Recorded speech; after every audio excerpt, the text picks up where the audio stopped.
Well, what's up, everybody? Another episode of All Out War. I want to just say welcome, global citizens. Yes. Oh my gosh. Hey, I'm Turner, and I'm in the studio with Rosie, and we got Rachel. What's up, Rachel? Hey. Happy to be here. Yeah. Rosie, what's up with you, my brother? Hey. Also happy to be here. I'm glad. I went with Rachel first because ladies good. first, right? Yeah, That's absolutely. like chivalrous thing to do. Mm-hmm. You know, but plus, I know. All right. Hey, we are Just going wanted to say I am one of those women who appreciates chivalry, by the way. That's You need good. to be alive and well. Yeah. Yeah. I think women do appreciate it. I think even those most hardened feminist like women, I think they actually like having the door held secretly. Cause Or a tire changed. right. Yeah. A little bit of protection that, maybe they, anyways. Yeah. Yeah. I know. Hey, do you hear that? Yeah. Let's listen quietly. I can't hear it. Oh, my dog was snoring over here. My dog's on the floor over here and he was snoring. Usually Turner's all freaking out as soon as a dog makes a noise. I know. And now you're like, hey, everyone shut up so we can listen to this dog. Which is... I just think it's great that he snores. And then that's Rachel's little boy, I think, right? Is that Oh, yes. Can you hear my children I hear in the background? Yeah. They're happy coloring. They're on the podcast. So, all right, we're going to jump into this podcast in a minute. But Rosie, what do you know, man? Hey, did you know that Wyoming has an intergalactic airport? No, I Spaceport. Okay, intergalactic. So, how about this? It's called the Greater Green River Intergalactic Spaceport. All right, so it is a small public use airstrip about 5 miles south of Green River, Wyoming, on a mountain known as South Hill. It opened in 1963. It covers 400 acres, and it has one runway. It says the runway is unattended with no buildings or facilities except for a windsock. The runway does not have a clear line of sight from the runway ends. Blah, blah, blah, blah, blah. It said, on July 5th, 1944, Resolution R9423 of the Green River City Council designated this landing field as the, quote, Greater Green River Intergalactic Spaceport for inhabitants of Jupiter who might wish to take sanctuary in Green River in the event their planet is threatened by collisions from comets or meteors. Okay. So that is a real thing. Okay, yeah. Comets or meteors. Yeah. So, okay. So if anyone is listening from Jupiter, you can go to Wyoming and hang out, man. That's right. Go hang out Which is actually pretty based because Wyoming is a good state. It's a safe state for you. Yeah. So there you go. That's cool. With the emergence of Space Force, we might as well have some intergalactic spaceports. Yeah, this is from '94 though. That's a long time. Yeah, that was progressive. That shows you that the government's thinking ahead, right? Oh yeah. They're like 10 years ahead of us. Amen. Amen. Very true. Awesome. Hey, we got a great podcast. We're going to continue our podcast on the Freemason influence of Washington, D.C., but we'll get into that after this, so we'll catch you on the other side.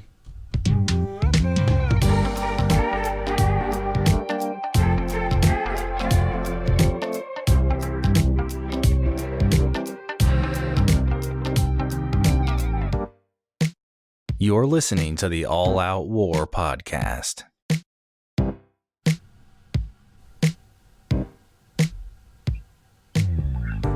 You know what I forgot to do? I forgot to say sit back, grab a Kahi coffee, and enjoy. Oh, yeah. So sit back, grab a Kahi coffee, and enjoy. Did I tell everyone that we were sponsored, or not sponsored, we were partnered? We are partnered with Kahi Coffee. And if you purchase Kahi Coffee for yourself through the website, you can click on our logo and you can help support the podcast as well. We never ask for anything. In fact, we're going to be giving away some coffee here in the next week. So keep an eye on our Instagram page. Follow us on Instagram. It's All Out War Podcast on Instagram. Follow us and you have a chance to win some coffee. So there's that. Get. I know, and it is. They sent me.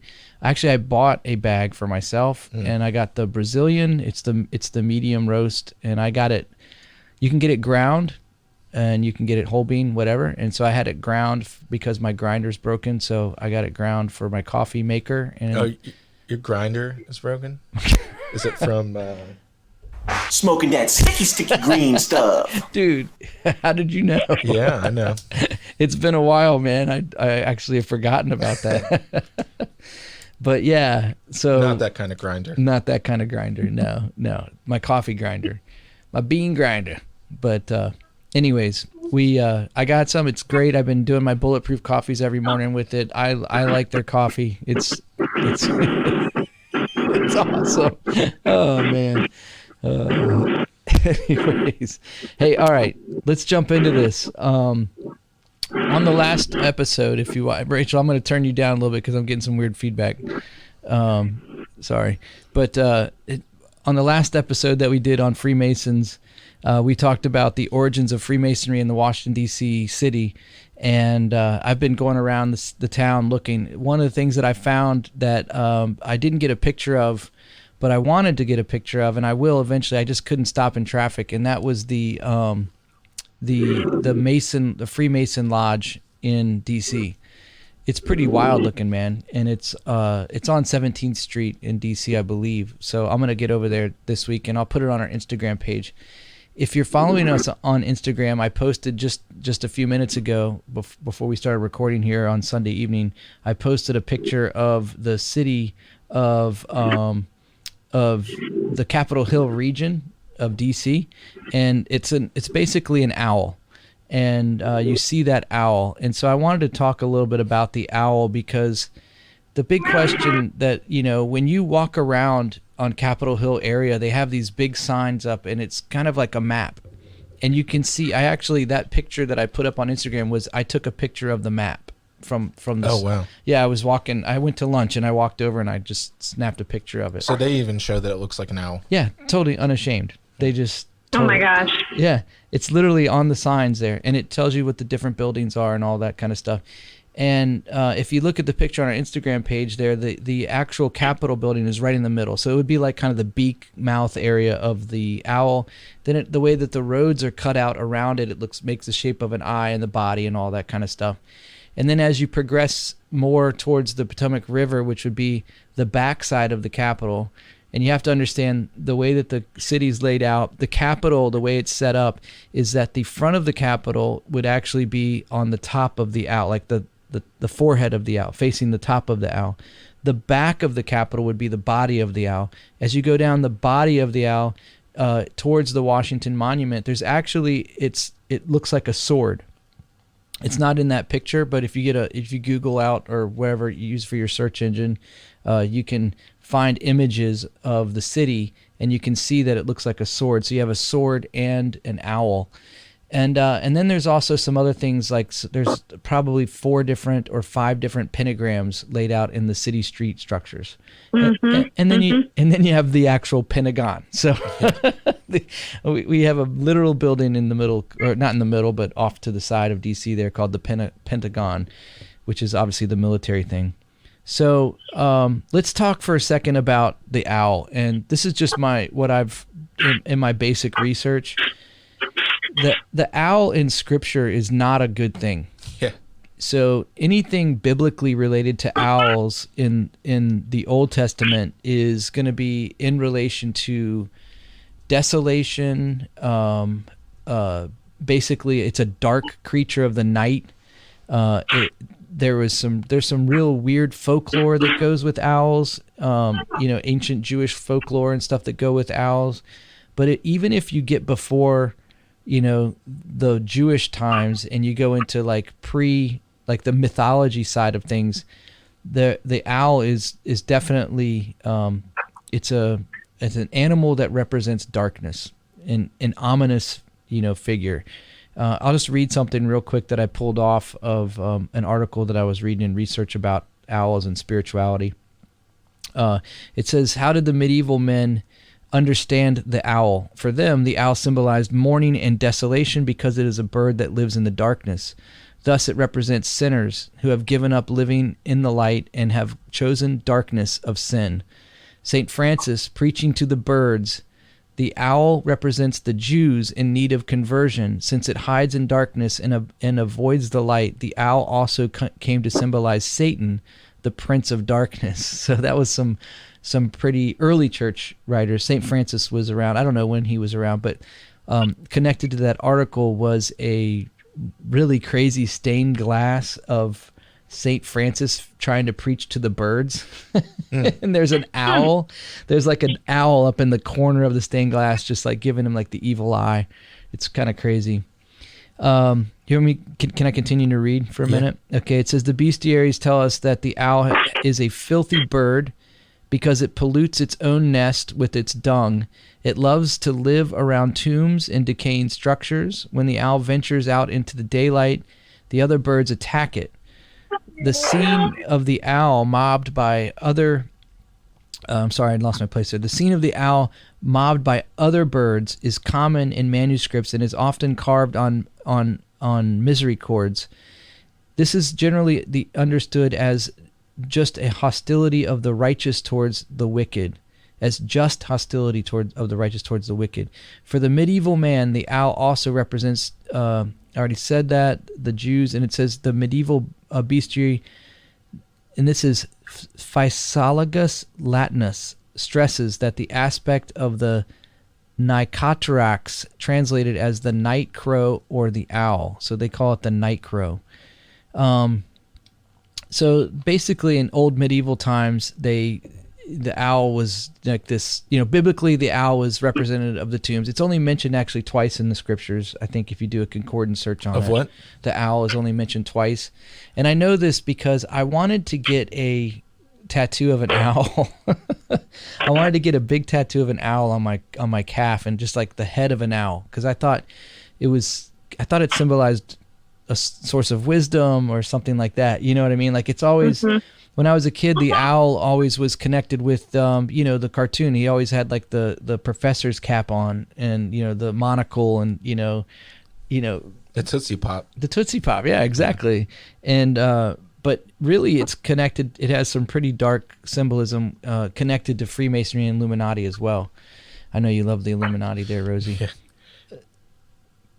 Were you going to say something? No. Well, okay. I have something after. But Okay. Keep going about the owl. So when we talk about Freemasonry stuff, the owl is symbolic of the occult and secret knowledge, and it has a long history with them.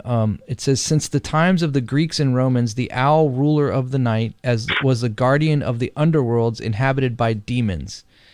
An owl was always on the shoulder of Minerva and Athena, the goddess of wisdom and learning, symbolizing the occult knowledge of the pagan gods. An owl hides in the right-hand corner of our dollar bill. Since the Illuminati pretend to be wise rulers of the planet, maintaining and passing in secret knowledge of the ancient deities, that is, the devils, the owl became one of their symbols. Its unblinking large eye represents the all-seeing eye of the Illuminati that never closes. Because the owl's eyes seem to not move, it moves its neck to turn its head completely around to see, another sign of the occult sex, which through the initiated agents can see where normal men cannot. And, like the owl, the Freemasons gather in secret, far from the light of day. Freemasons also consider the owl a symbol of reincarnation. Since it is awake at night, they consider it a symbol of the soul that has left a dead body and remains in the night, waiting to re-enter another body that is being conceived. For them, the owl symbolizes metapsychosis. I can read, I really can, which is their theory of reincarnation in the souls. Thus, the old owl from our nursery tales acquire a more sinister aspect. These are some of the reasons why I told my friends, and most probably the owner of that pleasant Spanish-style house that we visited was a Freemason. That's a story earlier on I didn't read about, where a guy goes to a house of a friend, and he has a big painting of an owl right over the fireplace. And he goes, was the guy that lived here a Freemason? And he goes, how would you know that? He said the owl gave it away. The term blackballed comes from Freemasonry, where they were they would use a voting ritual where they would take a single stone or a ball or a black cube and use it to vote. The black cube was also representing Satan. So it goes on to talk about some other things, but that was about the owl in particular. And I find it really interesting that, here we are, our nation's capital, so many Freemason founders and influencers to the city. We haven't even gotten into, we will maybe later another time, but we can get into Lafont, who was the guy commissioned to actually design the city. He wasn't the original one commissioned, by the way. It was another Freemason as well. But and John Adams also had a big part in it. He was also a Freemason. But they, you have this owl right on the Capitol, where all of this political business is going to happen, the direction of our country, the laws are going to be made, and it literally is in the center of an owl in our city. And it blows me away that it's right in plain sight. Like you could be a tourist and you could go downtown DC, you could go right up to the Capitol, you can walk right up to the Capitol. There's nothing stopping anybody from walking up to the Capitol, and you can look at the layout on the signs, like the picture that I posted on our Instagram page, and you can see it for yourself. The question is why? Like, what's going on? Like, why would the Masons do this, and what would be the purpose, and what were they trying to do, and what are they saying? And then as you go down the mall, then you have this giant phallic symbol that stands as the Washington Monument, which people love, and it's really cool to look at. It's neat. I drive past it every day. It's neat. It loses its glitter, if you will, when you see it every day. But people travel from around the world to see the Washington Monument. Yeah. They want to see this thing that stands out on the mall, not realizing even what they're looking at. And so I just wanted to kind of have an open discussion a little bit with you guys about some of those things. We talked about the monument in the last episode. So if you haven't listened to that, go back and listen to episode 88 about the Washington Monument in particular, and some cool history that we found there. But what do you guys think about the owl? I looked into getting an owl tattoo as well, way back when. Mostly because my son had a little owl toy that I absolutely loved, and I thought it was so cute, so I was going to get a tattoo. And then I started looking into it because I was trying to go into what is the symbol behind it. I was like, well, okay, Athena, Minerva, I'm not really into that. And then I started delving into how it actually is so tied in with Freemasonry, and I was like, I don't really know a whole lot about Freemasonry, at the time. And the more that I learned, it didn't sit well with me. But learning all of this about how it's viewed as far as within the church and from a biblical standpoint, very, very interesting, because there's other symbols too, like goats and whatnot that are used in the Bible, and they have connotations to them that are spiritual as well. So I found another article about the Freemason owl on the dollar bill, how if you flip it over and you zoom in on it, it looks just like the bottom of a skull and crossbones, which is another club, secret society. So I thought that was really interesting. I should send you guys this article, but this guy is pointing out, he writes extensively about he's also a 33-degree Mason. He writes extensively about Masonry, and he says that it's more of a Illuminati symbol, Bavarian Illuminati. So it's very interesting that, especially with the emphasis that they put on wisdom, that they would use that a lot in their symbols. So the skeptic out there would be like, the person listening would be like, yeah, you guys are making such a big deal. It's an owl. It just represents wisdom. They just wanted to have wisdom to rule our nation and all. And I would say, yeah, they probably did. In the most innocent way, they probably did. But it's not that. I just can't accept that it's that basic. Like, oh, it's an owl. We want to make the outline of the most important building in the most important city in the world, in the free world, an owl. We want it to be sitting on an outline of an owl. There's thought that goes into this. And that's the thing that like we were joking about before we hit record. We were talking, we were just saying it during the Did You Know? You were talking about 94. They had an intergalactic space station, or whatever, space landing spot. And I'm like, yeah, 94. They were already ahead of the curve, right? They're thinking ahead, many, many steps ahead than the public really realize. And you see this with things that are coming out just more recently, like from the pandemic, like the event 2020, and we're discovering that some of these elites that have control in areas of the world, it's believed that they are unfolding something that they have already pre-planned. And so to say and look at the owl outline on the Capitol, architecture or whatever, the street architecture, and say that it wasn't pre-planned, it doesn't have an agenda behind it, it's not connected to something greater. Just coincidence. Right. Yeah. Or innocence. That's just ignorance, and then to look at how many Freemasons actually are part of the founding fathers and how much impact it had on our nation developing. It's too coincidental. It's just too coincidental. Yeah. To just ignore and look the other way.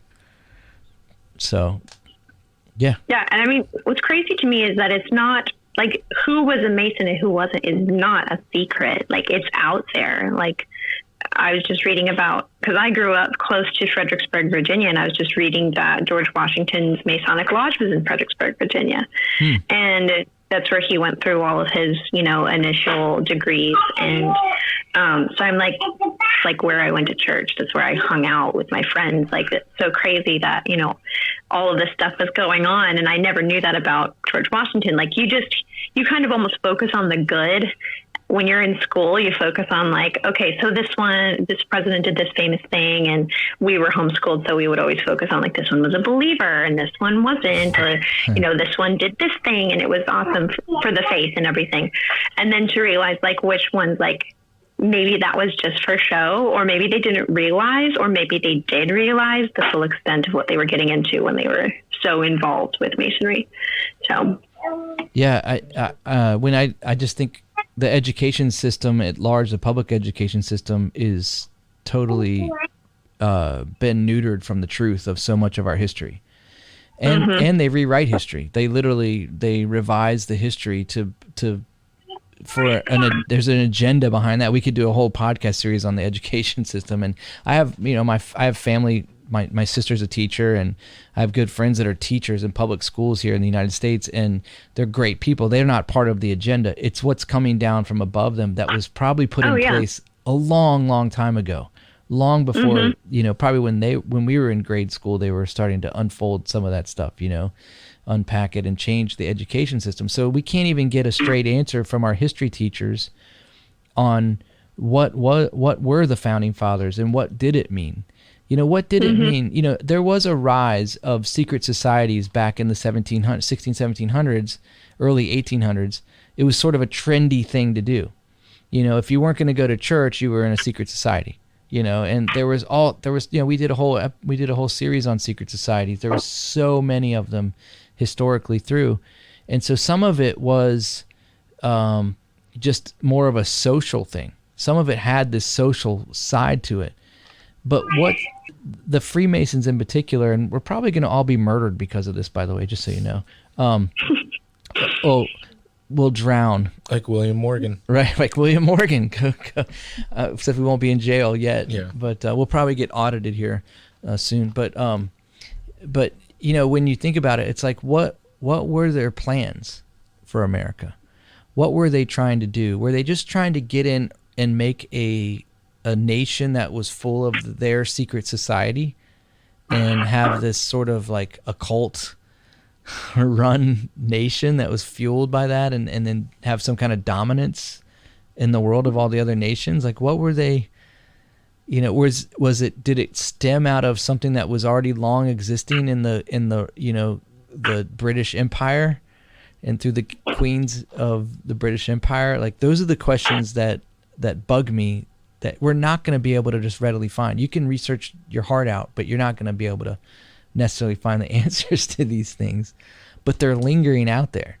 Yeah. You know? And what's crazy to me is that they were just so bold as to literally put it in front of people, like a 555 foot phallic symbol. The name of the DC area with the 7 hills, Capitol Hill being like named after the Vatican, Capitol Hill in Vatican City. All of these things. It's almost like there was some real planning that went into our nation long before it actually came into existence. Man, I'm starting to sound like a real tinfoil hat guy. Hey, these people had serious money or at least serious access to funds through big names who had a lot of money. So I thought that I need to share this with you guys in case we ever do like a full-on timeline of the Freemason history.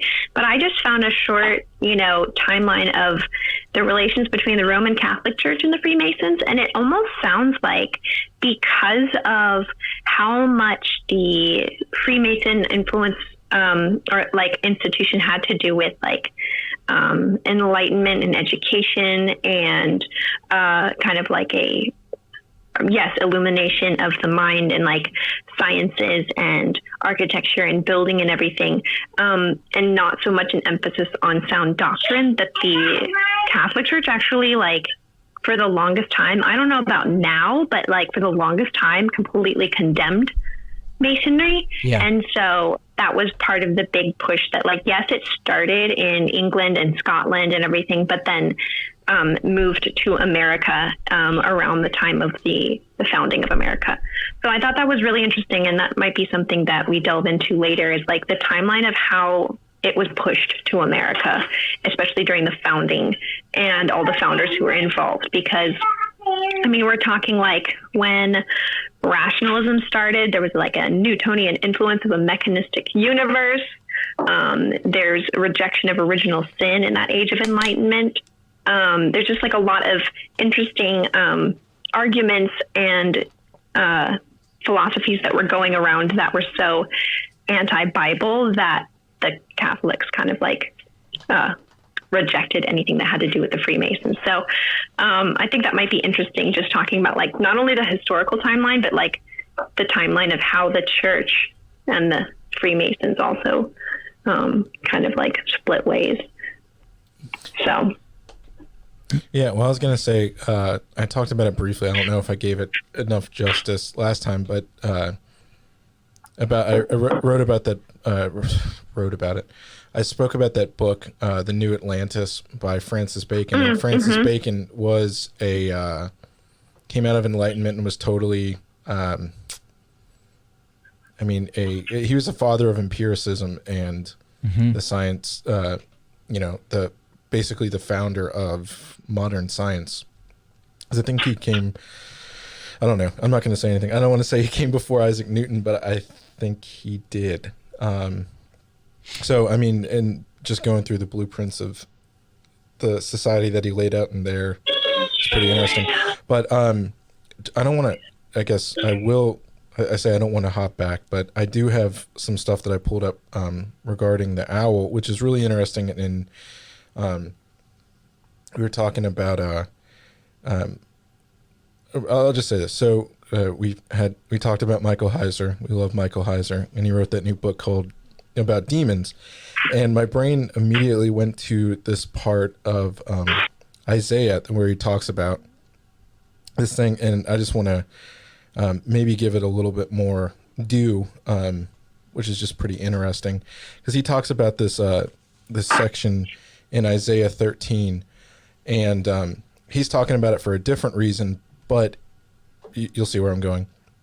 So in Isaiah 13:21, this is what the Septuagint says, that I'm reading this translation. It says, "But the wild beast shall rest there, and the houses shall be filled with howling, and monsters shall rest there, and devils shall dance there."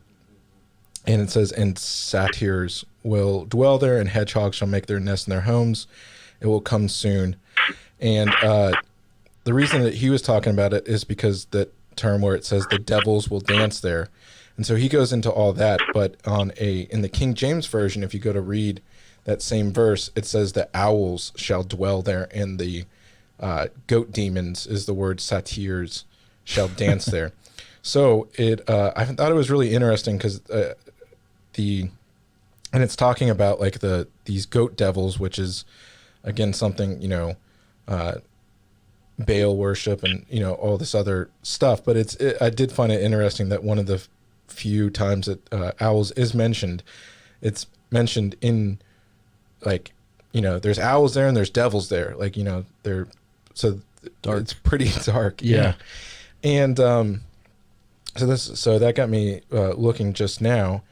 And so there's this old book called The Lesser Key of Solomon, which is actually a book, The Lesser Keys of Solomon, I believe.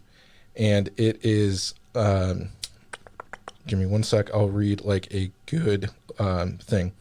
It's an anonymous grimoire, which is a spell book on demonology. It says it was compiled in the mid-17th century, mostly from materials a couple of centuries earlier. It's divided into 5 books, but this is like the go-to book that like witches use and stuff like that, and has all these spells, and it talks about all these different demons that you can summon. Like you can summon this thing. And anyway, so I was thinking of this. So there's a demon that he talks about named Stolas. It says also known as Stolos, Stapas, and Solas, is, quote, a great prince of hell. He commands 26 legions of demons. He teaches astronomy and is knowledgeable about herbs, plants, and precious stones. He is depicted as a raven or a crowned owl with long legs. So there is actually a demon that goes back that holds some high place. According to this stuff, he's actually a prince of hell. He's a prince. So there is, I just thought that was pretty interesting, that there is like a direct link to that stuff. And I found, just while I was looking, there is a lot of stuff. I'm on like this witches, Wikipedia, basically, like a Wikipedia for witches. And it talks about all the stuff about the owls. And one thing I did find interesting, it talks about, right here, it says owls are believed to have played a more prominent role, and this is just going to, you'll see where I'm tying this in together. Owls are believed to have played a more prominent role in early Celtic cults, and could perhaps have derived from a more broadly based deity of a common European descent, predating the Greek cult of Athene, for whom the owl was an animal attribute, were images of these mysterious birds in the Celtic lands. Owls are believed to be a sacred animal to the famed cult of the head, which is, trying to find it, I think it's in like Scotland. It's so far back that it's the Celts. This very ancient religion. Super pagan. Yeah, and it says they all often appear with human heads and with bovine, such as rams and bulls, all of which have been determined by scholars to be objects of this strange cult. In modern Scottish and Welsh languages, the owl, by the etymology of the word alone, carries negative connotations of death and darkness. And then it says, and then in later Gallo-Roman times, the owl lost its cult significance, but has been linked to a Celtic goddess associated with fertility. But I think it's interesting that it was talking about initially being a part of this ancient Celtic paganism. And where did the Freemasons come from? Yeah, totally. The same area. Yeah. So that I just thought that was really interesting, that it ties, that there's more straight up. I mean, it's a pagan symbol from the people that started the Freemasons. Like, they just took old pagan it's almost worships. like they just mashed up a bunch of yeah, like pagan. And this is the thing, it's like the occult, this is the thing about the occult, is that and you got to understand like principles of the occult, which I try and avoid. I don't really want to know principles of the occult too much, but it's really important for believers to understand that there are practices, principles, and there's reasons that they do what they do, and the way that things are the way that they are.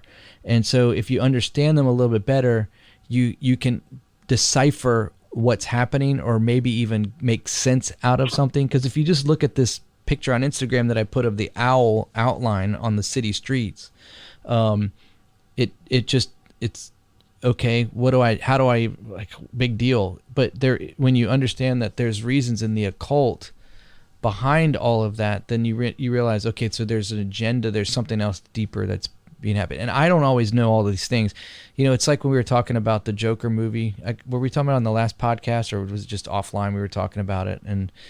But how, like, I started to notice these things in the Joker movie that, like, when he looked in the mirror and when he walked down the stairs, and it was sort of the descent of his character, the Joker's character, as he was kind of giving way to his psychotic, side of him. And then when he finally killed those guys and he fled and he ran into this bathroom by the subway, he was on a black and white checker floor, and he looks in the mirror, and that's his full, like, giving into his new persona, as the Joker, if you will, which was this maniacal psychotic killer. Well, all of those things were symbolic in rituals.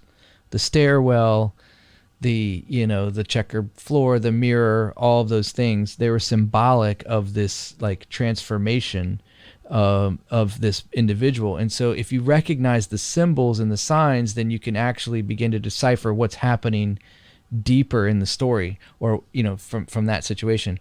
So when I'm trying to apply and look at our city, at our nation's capital that way, and it's like, it's puzzling to me, because I'm still learning how to connect the dots on some of this stuff. And some of it makes clear sense to me. It's pretty easy to understand.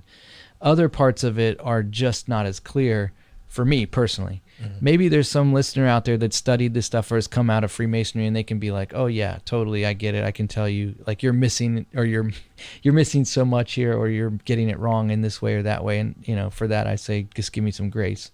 That's why I'm admitting I don't know everything about it. But what I do know is that it's not good. It's in our foundations of our nation. And if you're a believer, you have to understand that we have a role in how to live in Babylon, if you will. You know what I mean? Like Daniel did, and like anyone that was in captivity during that 70-year reign, we have to learn how to live within that system in so many ways. But anyways, that's what I was gonna just say. Like, if you can understand the secret symbols and signs, which is the hidden knowledge, then if you understand what they mean, then it helps you understand what the intent is. You know what I mean? So, and you see it all the time. You see it in music videos and halftime shows for the football, for NFL, and you see these symbols everywhere. And it's one of those things, like, once your eyes are opened a little bit, it's hard to not see them. And that's one thing that's been kind of cool, but also frustrating in my own personal journey, is that some of it's, you're seeing it and you recognize it, and then you want to say something, but people that don't get it they just get annoyed with you and think you're some kind of freak. But I did want to. I've been seeing what is it? I've been seeing unicorns everywhere, like inundated with it. Children's clothes and children's shoes and toys and everything is unicorns right now. And I'm like, why? And so I started looking into that a little bit more. That's a whole nother rabbit hole too, but it also has some symbology in the demonic realm as well. One of the same thing that you were referring to, Rosie, Asmodeus, Amdicius, has the head of a unicorn and claws of a hands and feet, and he's associated with cacophonous music that is played in hell. And it's just interesting things that, like, what these different things are like signifying and tied to, and that like us normies, don't know about on the surface level. It's just, oh, so cute, like rainbows and unicorns. But in reality, like they have much, much deeper meanings. And I often wonder, like with how Solomon and all of those wives that pulled him away to other religions, and then how the Masons pulled such influence from Solomon and all of the different builders and architects and craftsmen, and put such an emphasis on like him as being, holding all this wisdom, and just there's so much emphasis on Solomon for the Freemasons that I wonder if there's different practices that they also tried to adopt, and different symbols that they tried to adopt that may or may not have had their origins in the pagan. So it's very interesting, like, because once you know about it, it's like as a Christian, you can't unsee it. And so there's different things that you just have a bad feeling about. Whereas beforehand, it's not like you were guilty because you literally didn't know. But now that you know, you have that choice of like, okay, well, what am I going to do about this information here? Yeah. And that's kind of what was kind of, at first when I wanted to do a series on these things, I was like, there's just so much there. It's hard not to say something. But then it's still unpacking, like, where does it all fit in and all of that. But I did want to just read something from Ephesians, and this is just good for us to remember, like in general.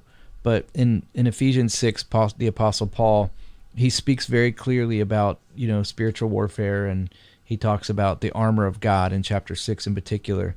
But I just wanted, before he gets to the armor, he has a little statement that he says in verse 10 of Ephesians 6. He says, "A final word, be strong in the Lord and in his mighty power. Put on all of God's armor so that you will be able to stand firm against all strategies of the devil.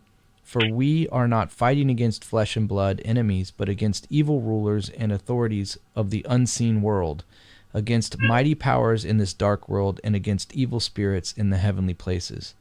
So he makes a distinguishing there of not flesh and blood, evil rulers and authorities of the unseen world, mighty powers in this dark world, and evil spirits in the heavenly places. So he has three different, categories of this enemy, of these enemies. And, these are real. And they've been at working to deceive many for a very long, long time, since the beginning of time, arguably since the beginning of human time anyways, in Genesis. And we see that he's telling us that we actually have to put on God's armor and stand firm against the strategies of the devil. And so this could very simply be rooted in one of the strategies of the devil from his big worldwide agenda. I mean, I know this makes our patriots in America cringe when we say stuff like this, but America could have a very big part in the New World Order. We could have a very big part in advancing the agenda of the New World Order. And I hate saying that, because a lot of our Christians that are listening to this would say, no, we're a Christian nation. How would we ever do that? We're not a Christian nation. We're not. We never were an exclusively Christian nation. Was there, did we come to be for freedom of religion? Yeah, we did. We left because of persecution in England, and we wanted to be able to worship and not have to give honor to the church state of England.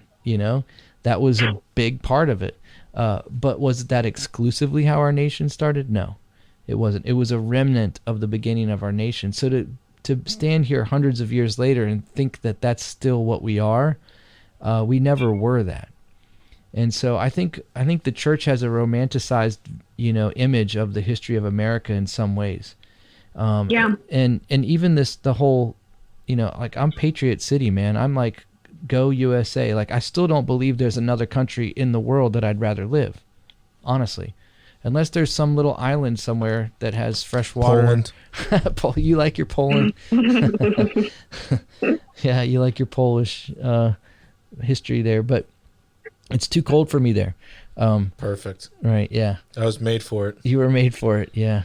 But, I mean, what I'm saying is that I think that hey, if you're listening to this, just do some digging yourself. That, like, the best the best thing you can do for yourself is dig yourself. Go and research yourself, because once you start to do that, you'll get on your own journey and you can uncover some of the stuff for yourself. But there's no mistaking that Freemasonry in the early parts of our nation is right there. I mean, there were like 12, hold on a second. There was like 8 or 9 actual Freemasons that signed the Declaration of Independence. George Washington laid the cornerstone to the Capitol building, and there were Freemason lodges that provided the funds and the stone for that. You know, it's like the cornerstones for these buildings, and those are significant, you know, in many ways. The cornerstone's a big deal. And so they weren't absent. They weren't hiding. They were literally funding and in plain sight. As you were saying, Rachel, there's a lot of money that was coming through them. And I think it's important just to reiterate, since you were talking about that and bad mouthing America, Come on, because you hate America. What? That I think what we reiterated in the thing, and just because something was founded, well, I was gonna say, this is gonna sound so cheesy and corny, but it is true that just because something was founded with different intentions, and I mean that's one of the things that it was founded. I mean, I don't think a lot of Catholics listen to this podcast, so we're pretty free to say America was not founded to be a Catholic nation, and there's a ton of anti-Catholic sentiment, probably rightfully so. Oh yeah, early on in our beginning. nation. Oh yeah, totally. And I mean that's why it was a big deal when JFK was the first Catholic president, and that was 63. Yes, in the 60s, you know, yeah, whenever. I think 60 or 62. Anyways, but I think the point is, what I was saying is, even if it wasn't founded by, you know, a group of actual Christians, evangelical people, you know, there was like multiple great awakenings that happened here in America where millions of people were converted, were saved, you know, like during there's tons of people when they had I know a lot of people like to crap on Billy Graham. Yeah, a lot of these truthers like to crap on Billy Graham and say he was something that he probably wasn't. Yeah, well, I'm talking about the 1700s, but 1700. Oh, but I was just thinking about like revivals and, you know. Yeah, and I think that so my whole point is that even if something was not made explicitly to be a Christian thing, like by Christians, I think that it was set up to be a Protestant place where there could be a way to practice, you know, maybe they use the guise of Protestantism, that we want, you know, to be able to freely practice our own religion. I'm saying that in quotations, by the original founders. God can use that. God can, as you like to say, draw a straight line with a crooked pencil or whatever like that. And crooked stick. So he, I do think that God has blessed this nation in a unique way. Yeah. For a period, I mean, we've been prosperous like no other nation ever before. And we're truly the greatest nation that ever has existed, or, you know, in throughout. And, you know, for American Christians that have been in here since the beginning, have done amazing things for the work of the Lord. Yeah. And we've sent out, you know, just think of all the money that Americans in particular push out to missionaries and all this stuff. Yeah. So it's not here to just crap on America. No. We can crap on, you know, so even if it was founded by these secret societies, I do think that we are blessed by God. And in the same way, I want to say this one thing, and I'll get off my pedestal. Is it in Romans where he's talking about there's the where basically God said he just gives them over this nation to their own desires, like in a current time. I want to say it's one of Paul's writing. I want to say it's in Romans where he's talking about there's like some nation that he's writing to. And this, I don't know, my brain, I want to say it's from that, where he says like God can basically turn, they want to have their own thing, and God, so it's a reverse, what's the opposite of a blessing? A curse. A curse. So basically this nation is cursed I know it's in the New Testament. That's why Yeah, I'm yeah. assuming it's Paul writing. Yeah. But basically, God curses this nation not by any direct thing, but by turning his back and just saying, "Okay, you can go." Such as in the days of Gives Noah. them over to themselves. Yeah. Yeah. I can't remember Romans 1, it wasn't a nation. I think it's just individual. Like he basically gives you over to a hardened heart. Like lets you. Yeah, I want to say it was later on, but the thing I'm thinking of. Anyways, the whole thing is just in the way that God is using that currently, and you're talking about the New World Order, just to wrap this up. I don't think that we're the Christian nation that we might have been at one time, or a nation full of Christians that we were at one time. As you look at all the gay stuff, you look at all the other stuff that we're leading the way in bad things, and that is not good. So I definitely agree with it being America being the country that all other countries are almost trying to emulate. Like all other countries don't have the same kind of level of freedom and definitely don't have the same origins that America does, but other cultures and countries have so much stronger nationality, I guess, like continuity, and America doesn't, and that's where you have the melting pot of not only cultures but also religions. So it's kind of like Freemasonry, where you don't have to be a specific religion. You could practice whatever religion you want to have. Ultimately, at the end, probably is its own religion, but like at the beginning, you don't have to. And so that's what America almost feels like to me. Like it was started so that you could practice your freedom of religion. And that's awesome, especially for Christians, because we're going to be able to use that and thrive under that. However, it also means that all these other competing voices are still happening too. Right. And that doesn't mean that Christianity is going to win out in the end as being able to still maintain its freedom, because it is so, it's not exclusive, but it is so, Jesus is the only way. And other religions don't really like that. So, Well, I think if you were escaping religious persecution and you if you're a Freemason, you're escaping religious persecution from the Catholic Church, like we were just talking about how they don't get along, and you're going to make a declaration of independence in a new nation that you're trying to help fund. You're going to say, I want to have religious freedom so that I don't have this worldwide influence that was really the Catholic Church at that time really was probably the largest single religion in the world.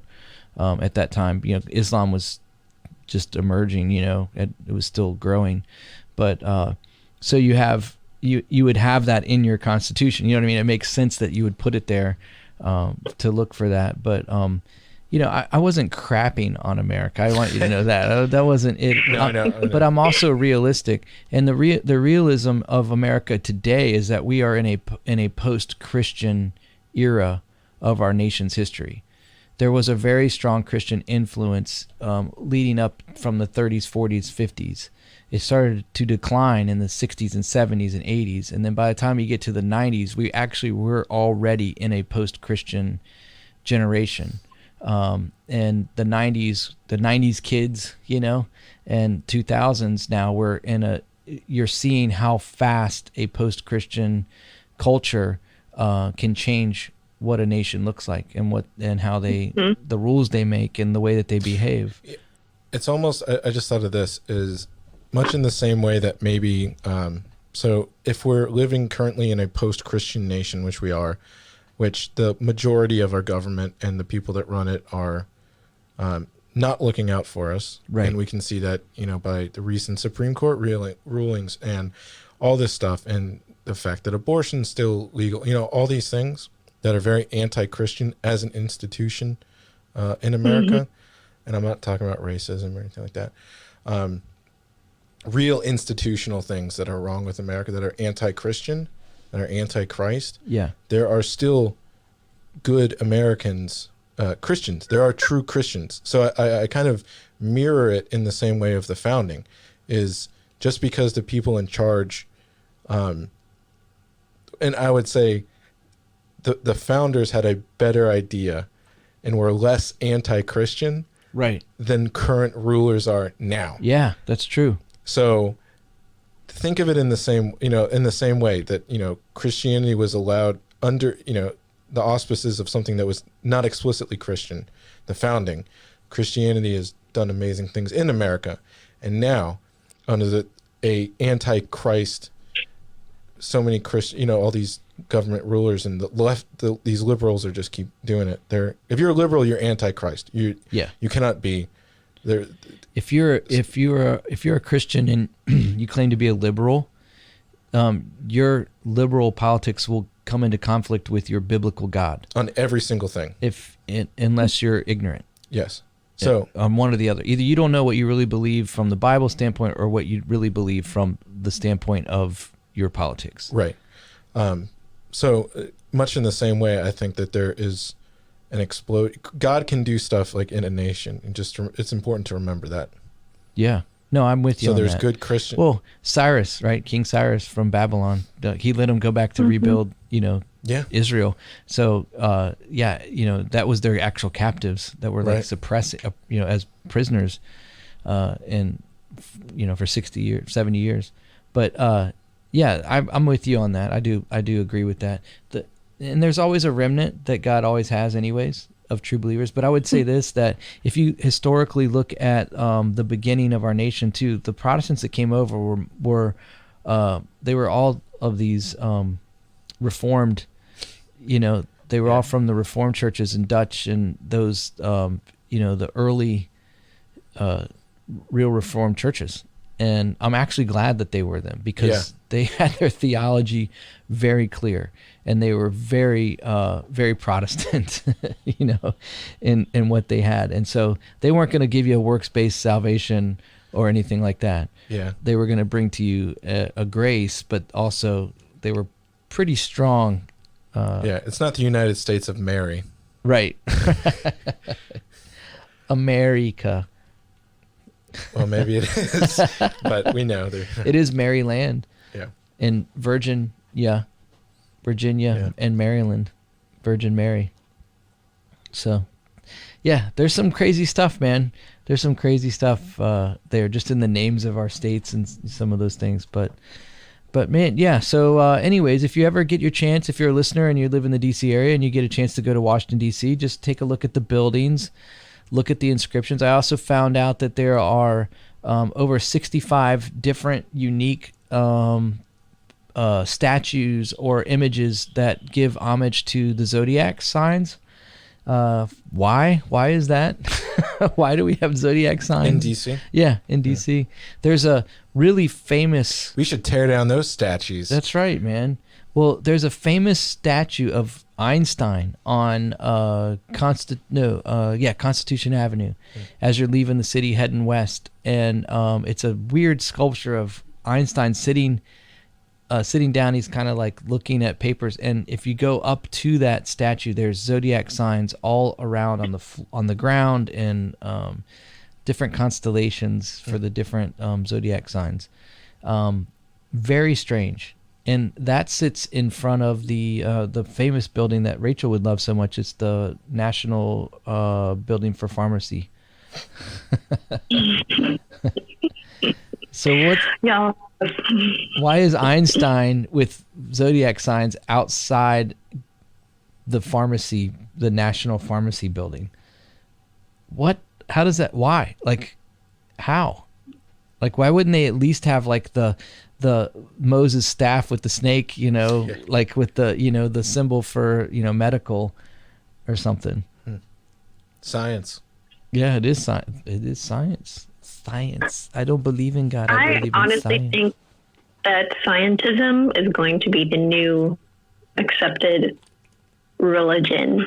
Not so much like, you're going to a church, but it's like the thing that unifies everyone. Well, let's all agree on this. At least we believe in science. You know what I mean? Like, I've heard so many Christians even, they'll say, you know what, praying is okay, but like from a science standpoint, or like you just have to rely on science. And I'm like, but science it's not a finished done deal. It's the actual process of asking questions and conducting experiments and, oh my goodness, being proved wrong and continuing to search. And so it's not like you can't reach a consensus scientifically. You can't reach this somehow like, okay, this is the end all be all, you've learned this and now you have, received this scientific knowledge. It's like, it's a process, but people just slap something on there and like, okay, this person's anti-science because they don't believe A, B, and C. And I'm like, no, you're just in the process of asking questions. So I kind of believe that as America has also taken the front seat as far as what other countries are trying to look like and trying to be like and trying to emulate with their media and everything, they're also going to try and emulate America's scientism as the unifying factor behind everyone. Like, you know, we can all be different religions, but at least we all believe in science, right? So, right. Well, I mean, let's look at the science right now, just on our stupid coronavirus. 1 week masks are good, the next week they're not. You know, 1 week the death count's going down, the next week it's not. We don't even have a clear scientific on that. It's just they contradict themselves. You know, you've got the Surgeon General saying one thing, you've got the CDC saying another thing, you've got the WHO saying another thing, then you got Fauci saying another total different thing, and you can't even depend on the science. But you also can't question it. Don't question it. Right. But what's funny is if I use science to contradict other science, then if it doesn't agree with their worldview, then all of a sudden I'm the closed-minded bigot or whatever. I'm the racist. Mm-hmm. I'm the racist because my science doesn't match your science. It's just insanity. That's why the one truth of the gospel is so much better. It's a one single truth. You know, and he's the great physician. So take that, scientists. Right. Yeah. Well, I mean, even just to go on this for a tangent, they, I mean, when you look at the coronavirus, and it is true that they turned it over. I mean, basically just full sail, like a religious thing, where you have almost like the Godhead. You have Bill Gates, you have Fauci, and I can't think of anyone else. So you have, like, you know, these gods. Soros. Yeah. So whatever they say is gospel, and then it trickles down to, you know, the priests or whatever, which are these different doctors that are going out there and saying it. And you have to listen to whatever they say. The false prophets are the media. The white coats. Lab coats, yeah.